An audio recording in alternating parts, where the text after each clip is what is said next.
Assalamualaikum warahmatullahi wabarakatuh. Di sini kami akan menampilkan mengenai darurat sampah di Kota Padang.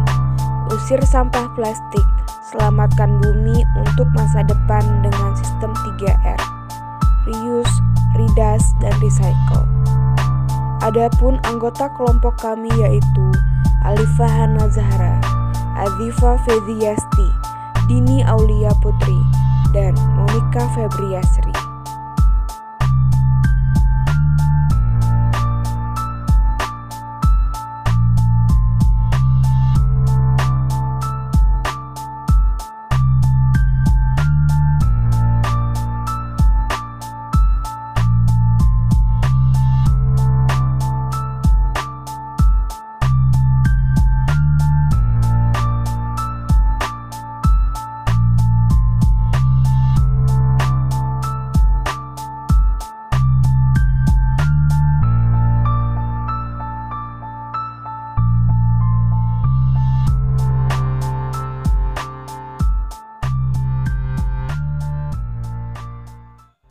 Nah, teman-teman, kalian bisa melihat video yang saya perlihatkan. Di sini terlihat bahwasannya masih banyak sampah yang berserakan, baik itu di pantai, di sungai, di jalan, dan tempat-tempat yang ada di pemukiman warga. Seperti yang diketahui, sampah merupakan semua barang bekas atau tidak terpakai materialnya yang diproduksi dari bahan kimia yang tak terbarukan. Di sini saya memperlihatkan sampah yang ada di Kota Padang, tepatnya di Jalan Gajah. Di Kota Padang sendiri masih ada beberapa masyarakat yang membuang sampah sembarangan. Padahal sampah merupakan bahan kimia yang sulit diuraikan. Bahkan 100 tahun sampai 500 tahun sampah sulit diuraikan. Sampah juga menyebabkan terjadinya pencemaran lingkungan.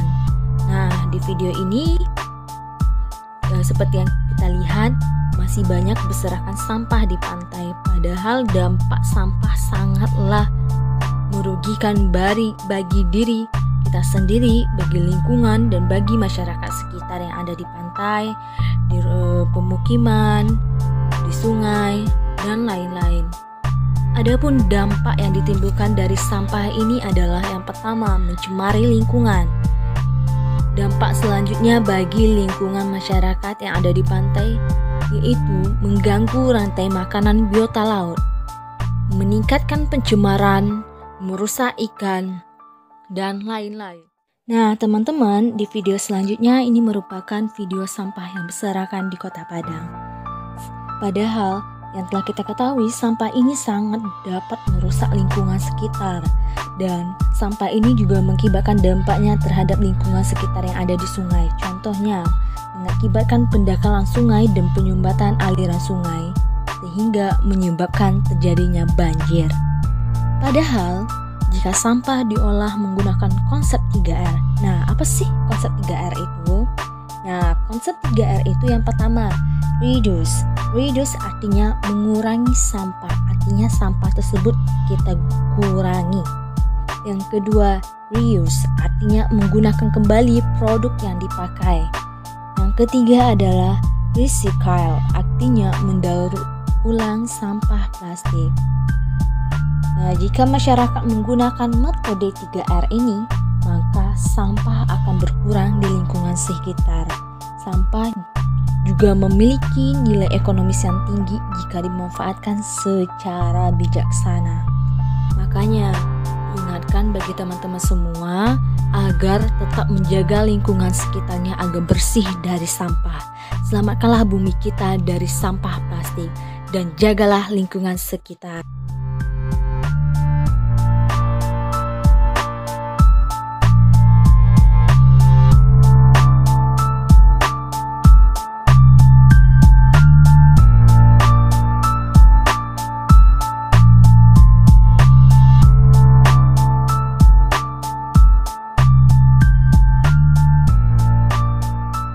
Halo, saya Monica Febriasri akan menjelaskan tentang reduce. Pada dasarnya, upaya menjaga lingkungan yang paling utama adalah melakukan kegiatan reduce. Gunakan produk yang dapat diisi ulang. Salah satu contohnya yaitu penggunaan botol sabun yang diisi ulang dengan sabun cuci tangan. Hal ini tentu saja merupakan upaya kita agar lingkungan hidup lebih terjaga dan terhindar dari kerusakan. Reduce adalah upaya mengurangi penggunaan barang yang akan menjadi sampah. Salah satu praktik yang dilakukan adalah membatasi kebiasaan belanja barang yang tak begitu diperlukan. Pilihlah produk dengan kemasan yang dapat didaur ulang dan mudah terurai. Contoh kegiatan reduce yang paling sederhana yaitu dengan membawa botol minuman sendiri. Hal ini tentu saja dapat mengurangi penggunaan bahan sekali pakai. Kegiatan reduce yang lainnya yang dapat kita lakukan yaitu mengurangi penggunaan bahan sekali pakai. Contohnya dengan membawa alat makan sendiri agar menghindari sendok plastik dan styrofoam.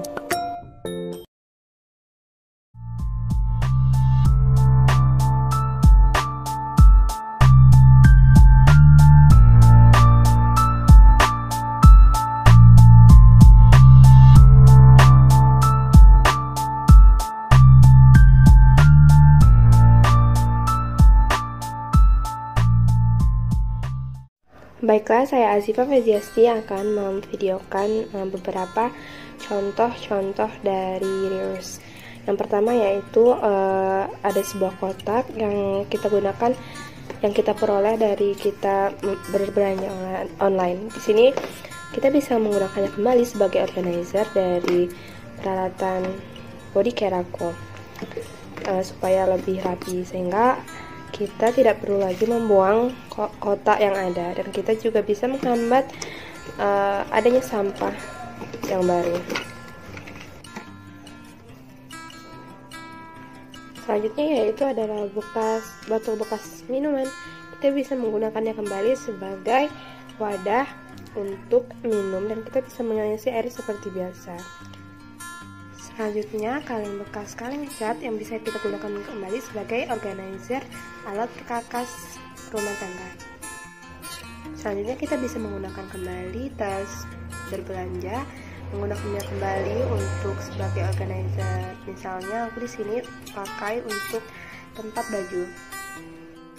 Selain itu, kaleng cat juga bisa dipakai sebagai wadah untuk pot tanam-tanaman. Seperti di sini, aku menggunakannya sebagai untuk menanam cabai dan juga rencang. Selain dijadikan sebagai pot, kaleng cat juga bisa dijadikan sebagai wadah tempat sampah mini untuk kehidupan sehari-hari. Bekas kaleng cat juga bisa digunakan sebagai organizer bahan masakan yang tidak bisa diletakkan di dalam kulkas. Seperti ini contohnya. Terakhir yaitu bekas-bekas peralatan bangunan seperti triplek dan juga kayu bisa digunakan sebagai alat untuk bangku. Sekian.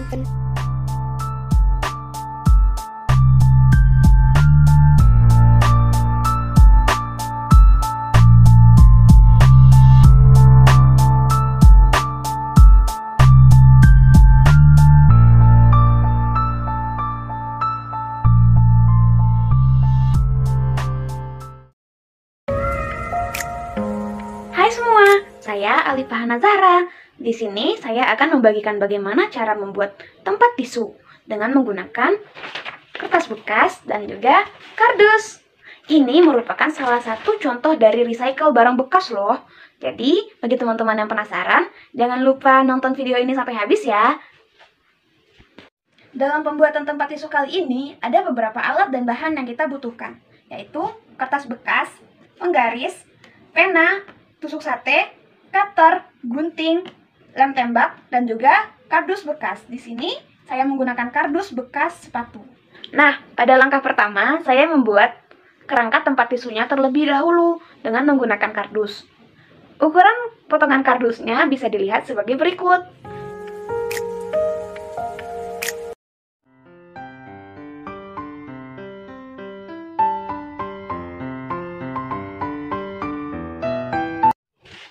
Nah, ini kerangka kotak tisu yang sudah kita potong. Selanjutnya, kita akan memotong kertas ini. Kertas ini ukuran folio menjadi 2 bagian. Lalu, kita hitung dari sini 7 cm. Sehingga kertas ini bisa untuk dibagi 3.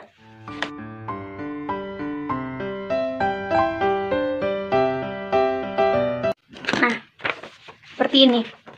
Kertas ini sudah bisa kita bagi menjadi 3 bagian. Dan masih ada lebihnya. Lalu kita potong kertas ini menjadi sesuai dengan yang sudah kita garisin.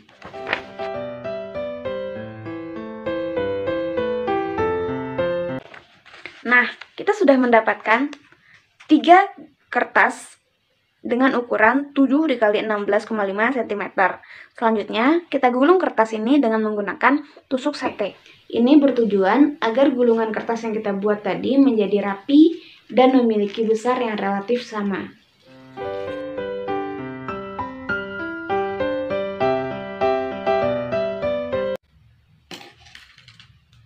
Jangan lupa untuk menarik tusuk satenya, karena tusuk sate tersebut akan kita gunakan untuk kertas lainnya. Lalu, bagian ujung kertas ini akan kita lem menggunakan lem tembak.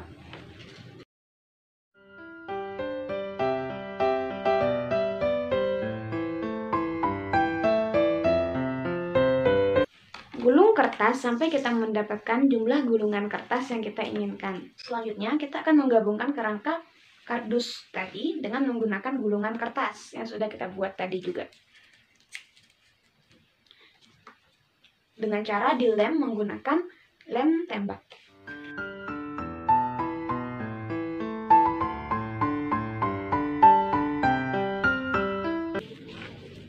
Nah, seperti inilah hasil dari gulungan kertas yang sudah kita tempelkan kepada kerangka tempat tisu.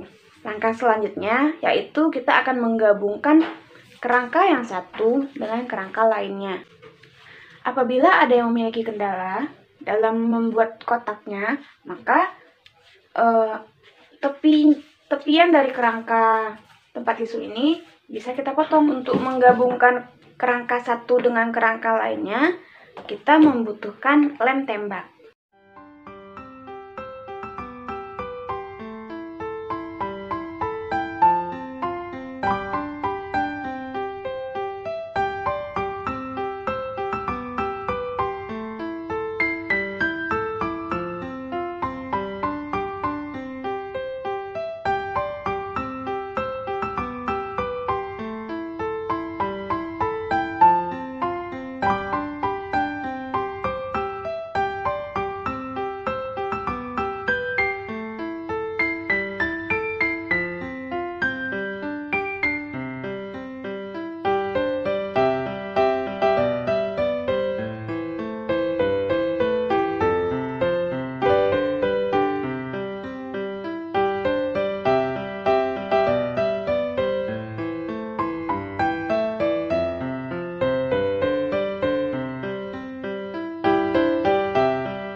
Kotak tisu kita sudah jadi.